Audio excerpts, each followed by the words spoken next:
de ce festival, c'est parce que le documentaire au Bénin, ce n'est pas encore ce que nous voulons, ce n'est pas encore ça. Encore moins cette forme de documentaire qui est né aujourd'hui, que nous appelons le documentaire de création. Ce 19 juin 2022 s'est tenu au Centre culturel Ouadada une cérémonie d'ouverture du Festival international de films documentaires de Porto-Novo, FIFDOPO. Ce festival qui a démarré ce jour par la présence de plusieurs participants. À l'ouverture de ce festival, le promoteur a annoncé son mot d'ouverture en exposant l'objectif de ce festival.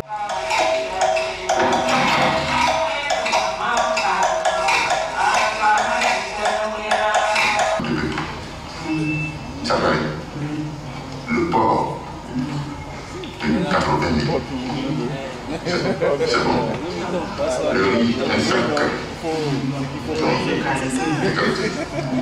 Piment rouge.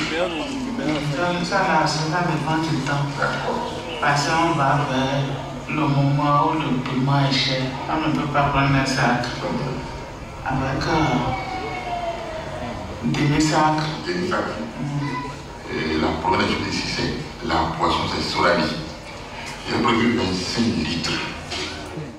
Plusieurs personnalités du cinéma du Bénin, du Togo, du Burkina et de la France ont marqué leur présence sans cacher leurs impressions de ce festival qui a démarré dans une très grande joie. Je pense que ce festival est une bonne initiative parce que il manque des initiatives autour du cinéma du réel, le documentaire. Et ce soir, je suis très surprise agréablement qu'il y ait tout ce monde-là autour de cette initiative portée par un collègue, frère et ami.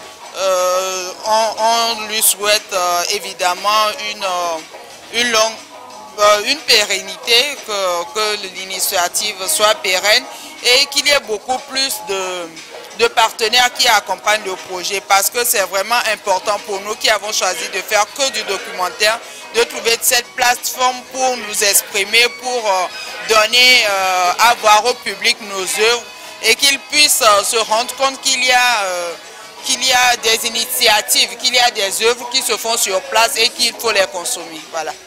J'ai initié ce festival parce qu'à un moment donné, je me suis rendu compte que en fait, le documentaire, ce n'est pas encore ce que c'est. Et encore moins le documentaire de création, cette forme de documentaire que nous avons quand même voulu mettre en pratique n'est pas trop connu du grand public. Et donc avec certains amis qui sont passionnés du documentaire, nous avons pensé à la chose et nous avons mis en place un creuset, l'association Porto-Do, qui porte ce festival. Je pense que oui, parce que nous pouvons éduquer à travers l'image. Et c'est ce que moi j'essaie de faire à travers ce festival, éduquer, sensibiliser.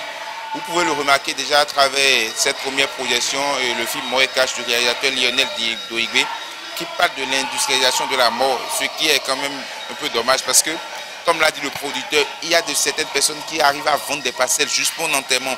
Et quand nous parlons d'enterrement, c'est quelque chose qui est déjà gâté. Mais on parle détruire de l'argent pour quelque chose qui est déjà gâté. Donc c'est vraiment dommage. Donc ici, à travers ces films, l'objectif c'est de moraliser. Pour ceux qui seront là peut-être pour les prochaines fois, demain et après-demain, il y a de très bons films en compétition. Il y a Traversée de Joël Akafou, qui est un film qui parle de l'immigration. Il y a Garderie Nocturne, qui est un fait social. Donc c'est des films qui peuvent déjà éduquer. Et ça peut éduquer, comme je dis, on peut éduquer à travers l'image. Et donc pour mes partenaires, le premier à qui moi je tiens à remercier, c'est d'abord Solidarité Laïque. Grâce à qui ce festival a eu lieu. Sans Solidarité Laïque, on ne serait pas là. Ce festival ne pouvait pas avoir lieu. Et je tiens à remercier également tous les partenaires, la presse, les petites moyennes entreprises qui nous ont accompagnés à travers des produits locaux pour mettre les festivaliers à l'aise. Je tiens à remercier tous ceux-là. Et je pense que déjà à partir de la prochaine édition, on pourrait avoir plus de financement que ce qu'on espère.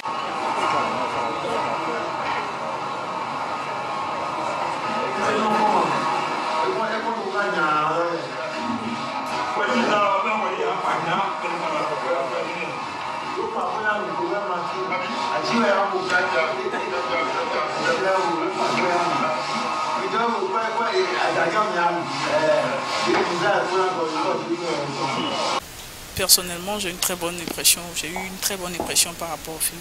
Déjà au départ, comme je l'ai dit tout à l'heure, je ne voulais pas rester jusqu'à la fin. Ce matin, quand j'ai lu l'affiche, j'ai vu mort et cache. J'ai posé la question à mes collègues de savoir en fait mort et cache ça veut dire quoi, mort et cache ça veut dire quoi. La majorité on sourit, on dit on verra ce soir.